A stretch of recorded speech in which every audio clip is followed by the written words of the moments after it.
Pour le Journal de l'Afrique, bonsoir Pauline. Bonsoir Aude. De quoi allez-vous nous parler ce soir? Eh bien, on va parler de ce cri d'alerte lancé par François Hollande pour la Centrafrique. Ce pays d'Afrique centrale en proie à la violence est l'un des dossiers africains au cœur de l'Assemblée générale qui se tient en ce moment à New York. 3 jours de deuil national, des drapeaux en berne, le siège de Westgate est terminé d'après le président kényan, mais le pays est meurtri. Le bilan de l'attaque du commando islamiste somalien est d'au moins 67 morts et de nombreux disparus.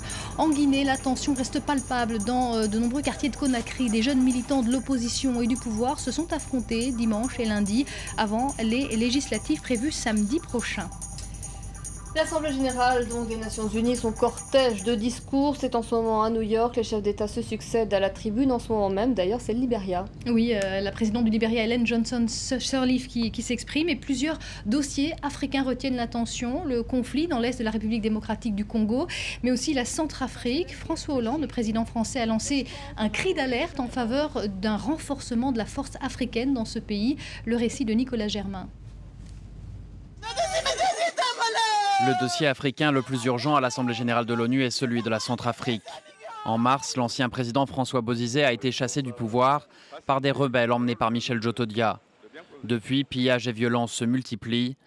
Ce mardi, à New York, François Hollande a demandé à la communauté internationale d'agir rapidement. Nous devons mettre un terme à ces exactions, qui prennent d'ailleurs aussi une forme confessionnelle. C'est pourquoi je souhaite que le Conseil de sécurité donne mandat et accorde des moyens logistiques et financiers à une force africaine dont la première mission serait de rétablir la stabilité en Centrafrique. Selon les Nations Unies, cette crise a fait 400 000 déplacés et 63 000 réfugiés. Elle ajoute qu'un tiers des 4,6 millions d'habitants a désespérément besoin d'aide. Certains pays comme la France demandent désormais que la force de paix de l'Union africaine passe de 1 300 à 3 600 hommes. Mais pour cela, il faudra que l'Union africaine obtienne le soutien financier de l'ONU. Au sud de la Centrafrique, la situation sécuritaire au Congo, dans le Kivu, préoccupe aussi fortement l'ONU. Le Rwanda est accusé de soutenir les rebelles du M23 dans la région. Kigali dément, mais devrait subir la pression des Occidentaux à ce sujet. L'ONU a déjà déclaré qu'il faudrait démanteler non seulement le M23, mais aussi d'autres groupes rebelles comme les FDLR et les Mai Mai. Enfin, les attaques de djihadistes en Afrique, notamment dans le Sahel, au Nigeria et tout récemment au Kenya, seront aussi au cœur des discussions. Une réunion ministérielle sur la Centrafrique aura lieu demain, mercredi, à New York, coprésidée par la France, l'ONU et par l'Union européenne. Un deuil de 3 jours a été décrété au Kenya à compter de ce mercredi. Et oui, le siège s'est terminé, le siège de Westgate en fin d'après-midi. C'est ce qu'ont en tous les cas annoncé les autorités. Il aura donc fallu près de 4 jours d'affrontement entre les forces de l'ordre et les assaillants. Et le siège de ce centre commercial lancé samedi par un commando islamiste a donc pris fin. Le bilan est très lourd, 67 morts au total, mais il pourrait encore s'alourdir. Le président Kenyatta l'a lui-même annoncé à la télévision nationale. Écoutez. Notre tête est en sang, mais invaincue. Notre confrontation avec les terroristes du centre commercial de Westgate a fait 240 victimes. Je vous annonce avec une grande tristesse que 61 civils ont perdu la vie dans cette attaque. Vers la fin de l'opération, 3 étages du centre commercial se sont effondrés. Plusieurs corps se trouvent sous les décombres, dont des terroristes. Et quelle est la situation ce soir, au moment où nous parlons en Nairobi? Le calme est-il totalement revenu autour de Westgate? Écoutez les dernières précisions de notre envoyé spécial Ben Barnier. La situation était quand même beaucoup plus calme ici au centre commercial de Westgate à Nairobi. Nous avons entendu quelques fusillades en début de matinée, en milieu de matinée et puis en début d'après-midi, mais rien de comparable à ce qui a pu être entendu lundi où nous avons entendu des explosions violentes et puis vu cet énorme nuage de fumée noire qui était au-dessus du centre commercial de Westgate. Maintenant, donc, une situation plus calme ce mardi et puis comme vous l'avez dit, cette adresse du président Uhuru Kenyatta qui indiquait la fin des opérations. Alors, il est difficile de confirmer d'ici la fin de ces opérations puisque nous ne pouvons pas pénétrer à l'intérieur du centre commercial. Ce centre commercial est toujours protégé par des militaires, par des soldats et puis des membres des forces de police. Ces 4x4 que l'on voit qui protègent l'enceinte du centre commercial et puis nous voyons ces ambulances qui vont et viennent depuis l'intérieur du centre commercial vers l'extérieur, vers le reste de la ville parce que s'il y a eu des blessés, s'il y a eu des civils à l'intérieur, ils ont été nombreux. Il est très difficile de savoir dans quelles conditions ils ont été détenus, mais probablement des conditions difficiles compte tenu de l'incendie qui s'est déclaré à l'intérieur du centre commercial et puis de cet effondrement sur 3 étages ce mardi. Quant aux assaillants, 5 ont été tués. D'après le président kényan, 11 suspects qui seraient en lien avec l'attaque ont également été interpellés, toujours selon les autorités. On ignore encore leur nationalité. Les Chebab ont en tous les cas démenti une information selon laquelle une femme faisait partie du commando. Une rumeur persistante, en effet, évoquait la présence d'une Britannique surnommée la Veuve Blanche parmi les assaillants. Les Chebab somaliens qui avaient en tous les cas affirmé avoir lancé cette attaque pour punir le Kenya pour son engagement en Somalie. Oui, nous avons interrogé tout à l'heure le Premier ministre somalien et il réaffirme que les troupes kenyanes sont les bienvenues sur le sol somalien. Écoutez le Premier ministre. Les Kenyans sont en Somalie à la demande des Somaliens. Ils font partie de la force AMISOM. Ensemble, nous coopérons contre les Chebab. Ces actes terroristes ne représentent pas la volonté du peuple somalien. Nous avons invité les Kenyans en Somalie. Nous avons un ennemi commun et nous continuerons à coopérer tant qu'il y aura une menace terroriste dans notre pays. La tension ne faiblit pas en Guinée-Conakry à l'approche des législatives. Et oui, elles auraient dû avoir lieu aujourd'hui, ce mardi, mais elles ont été reportées à samedi prochain après un accord entre les différents partis politiques. Et dans certains quartiers populaires de Conakry, la capitale, les jeunes militants de l'opposition et ceux du pouvoir se sont affrontés dimanche et lundi. Ce mardi, un calme relatif a régné, mais on va écouter le témoignage d'un habitant du quartier de Ratoma Konimodou. Il nous explique que la tension est encore palpable. Écoutez. Les autorités de trouver la solution, parce que ça n'arrange pas, quoi, tu as vu. On est là, il y a la haine entre nous. Et on est tous des amis, quoi, tu as vu. Aujourd'hui, on ne se salue même pas, on se passe comme ça. Tu as vu, à cause de la politique, franchement, ça n'arrange rien, quoi.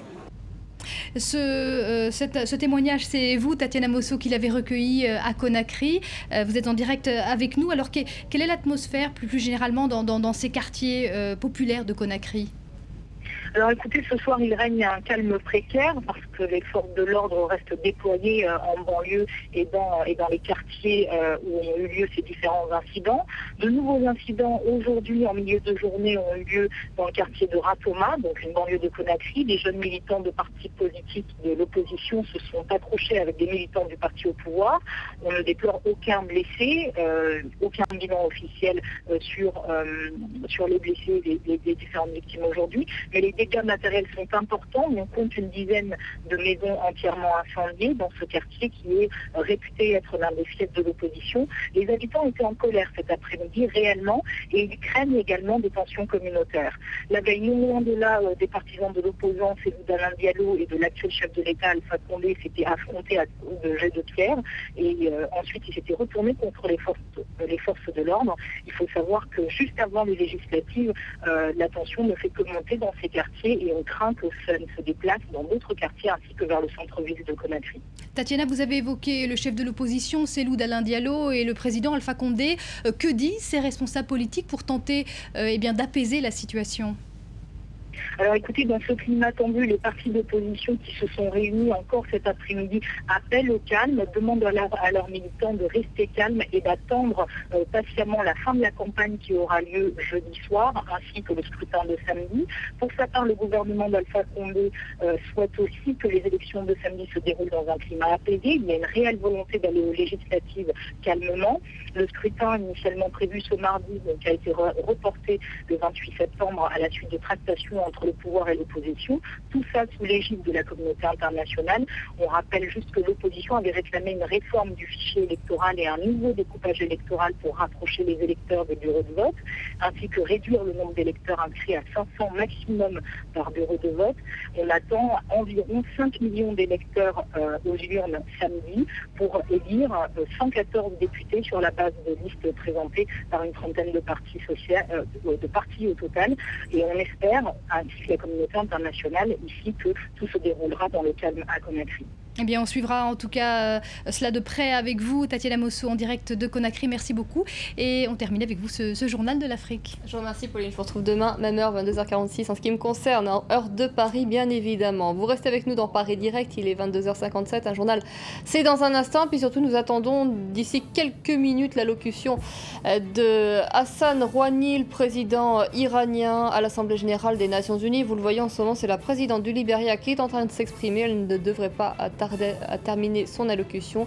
Et nous suivrons en direct celle d'Hassan Rouhani. Vous restez avec nous sur France 24.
La croisière selon Compagnie du Ponant.